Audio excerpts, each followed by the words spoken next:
بادشاہ کا خواب، لوہار اور 3 شرطیں۔ عبداللہ طاہر جب خراسان کے گورنر تھے اور نشاپور اس کا دارالحکومت، تو ایک لوہار شہر ہرات سے نشاپور گیا اور چند دنوں تک وہاں کاروبار کیا۔ پھر اپنے اہل و عیال سے ملاقات کے لیے وطن لوٹنے کا ارادہ کیا اور رات کے پچھلے پہر سفر کرنا شروع کر دیا۔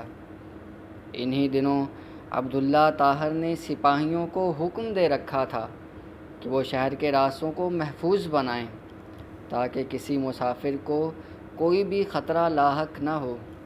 اتفاق ایسا ہوا کہ سپاہیوں نے اسی رات چند چوروں کو گرفتار کیا اور امیر خراسان عبداللہ طاہر کو اس کی خبر بھی پہنچا دی، لیکن اچانک ان میں سے ایک چور بھاگ گیا۔ اب یہ گھبرائے، اگر امیر کو معلوم ہو گیا کہ ایک چور بھاگ گیا ہے تو وہ ہمیں سزا دے گا۔ اتنے میں انہیں سفر کرتا ہوا یہ لوہار نظر آیا۔ انہوں نے اپنی جان بچانے کی خاطر اس بے گناہ شخص کو فوراً گرفتار کر لیا اور باقی چوروں کے ساتھ اسے بھی امیر کے سامنے پیش کر دیا۔ امیر خراسان نے سمجھا کہ یہ سب چوری کرتے ہوئے پکڑے گئے ہیں، اس لیے مزید کسی تفتیش و تحقیق کے بغیر سب کو قید کرنے کا حکم دے دیا۔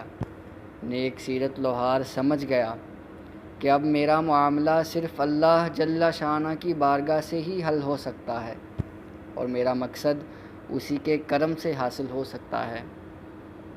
لہٰذا اس نے وضو کیا اور قید خانہ کے ایک گوشہ میں نماز پڑھنا شروع کر دی۔ ہر 2 رکعت کے بعد سر سجدے میں رکھ کر اللہ کی بارگاہ میں رقت انگیز دعائیں اور دلسوز مناجات شروع کر دیتا اور کہتا، اے میرے مالک، تو اچھی طرح جانتا ہے میں بے قصور ہوں۔ جب رات ہوئی تو عبداللہ طاہر نے خواب دیکھا کہ 4 بہادر اور طاقتور لوگ آئے اور سختی سے اس کے تخت کے چاروں پایوں کو پکڑ کر اٹھایا اور الٹنے لگے۔ اتنے میں اس کی نیند ٹوٹ گئی۔ اس نے فوراً لا حول ولا قوت الا باللہ پڑھا، پھر وضو کیا اور اس احکم الحاکمین کی بارگاہ میں 2 رکعت نماز ادا کی، جس کی طرف ہر شاہ و گدا اپنی اپنی پریشانیوں کے وقت رجوع کرتا ہے۔ اس کے بعد دوبارہ سویا تو پھر وہی خواب دیکھا۔ اسی طرح 4 مرتبہ ہوا۔ ہر بار وہ یہی دیکھتا کہ چاروں نوجوان اس کے تخت کے پایوں کو پکڑ کر اٹھاتے ہیں اور الٹنا چاہتے ہیں۔ امیر خراسان عبداللہ طاہر اس واقعے سے گھبرا گئے اور انہیں یقین ہو گیا کہ ضرور اس میں کسی مظلوم کی آہ کا اثر ہے۔ جیسا کہ کسی صاحب علم و دانش نے کہا، لاکھوں تیر اور بھالے وہ کام نہیں کر سکتے جو کام ایک بڑھیا صبح کے وقت کر دیتی ہے۔ بارہا ایسا ہوا ہے کہ دشمنوں سے مردانہ وار مقابلہ کرنے اور انہیں شکست دینے والے بوڑھی عورتوں کی بددعا سے تباہ و برباد ہو گئے۔ امیر خراسان نے رات ہی میں جیلر کو بلوایا اور اس سے پوچھا کہ بتاؤ، تمہارے علم میں کوئی مظلوم شخص جیل میں بند تو نہیں؟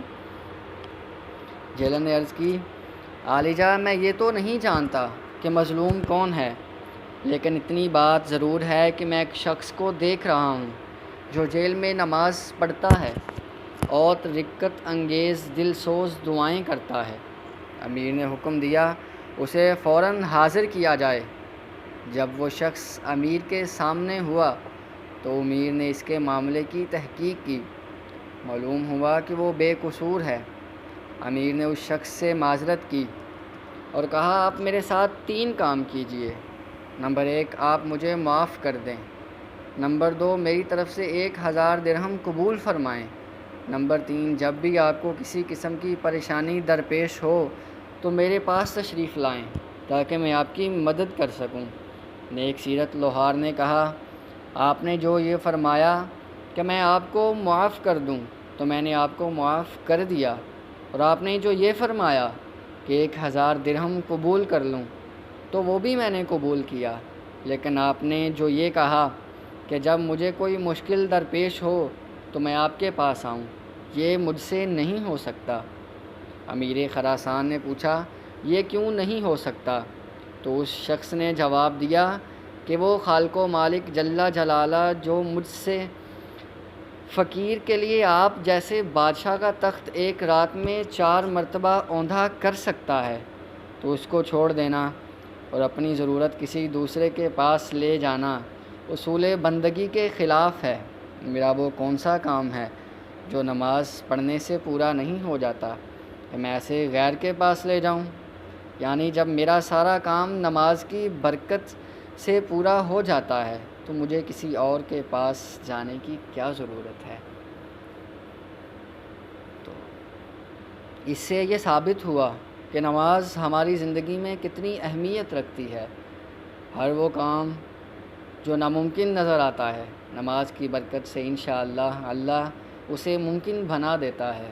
بس اس کی بارگاہ میں جھکیں اور سجدہ ریز ہو کر رکعت انگیز دعائیں کریں، انشاءاللہ وہ ہر ناممکن کو ممکن بنانے پر قادر ہے، کیونکہ ان اللہ علی کل شیء قدیر، اللہ ہر چیز پر قادر ہے۔ ویڈیو اچھی لگے تو پلیز لائک اور شیئر ضرور کیجیے گا، شکریہ۔